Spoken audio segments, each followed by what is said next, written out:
မိုးလင်းခါစာမနက်ခင်းတရက်အလောက်ကင်မရှိသေးတဲ့လူငယ်တယောက်ကလမ်းဘေးကလက်ဖက်ရည်ဆိုင်လေးမှာထိုင်ပြီးစိတ်ပူနေတာပါ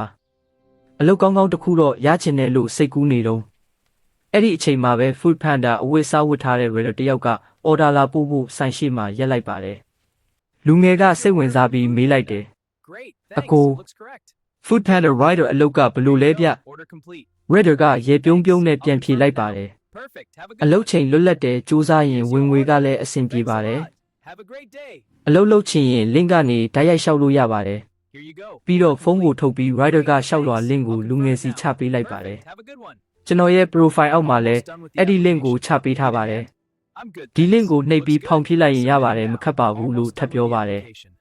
လူငယ်ကဖုန်းကိုလက်ထဲယူပြီး link ကိုကြည့်လိုက်တဲ့အချိန်မျက်နှာပေါ်မှာမျောလင်းချက်အသစ်တစ်ခုပေါ်လာတယ်လို့ဖြစ်သွားပါတယ်အလုရှာနေရင်အခွင့်အရေးတစ်ခုကလမ်းမှာပဲတွေ့လာနိုင်တယ်ဆိုတဲ့အတွေးနဲ့အတူ Food Panda Rider ဖြစ်ဖို့ရှောက်လော်ဖောင်ကိုစတင်ဖြည့်လိုက်ပါတော့တယ် Food Panda Rider အလုပ်ကိုရတာနဲ့ပျော်ရွှင်စွာလုပ်ရင်းနဲ့ဝင်ငွေတွေရလို့ပြောနေပါတော့တယ်ဗီဒီယိုလေးကိုအဆုံးထိကြည့်ပေးလို့ကျေးဇူးတင်ပါတယ်ကျွန်တော်အကောင့်ကိုလည်းအပေါင်းလေးနှိပ်ပေးပါအောင်ဗျ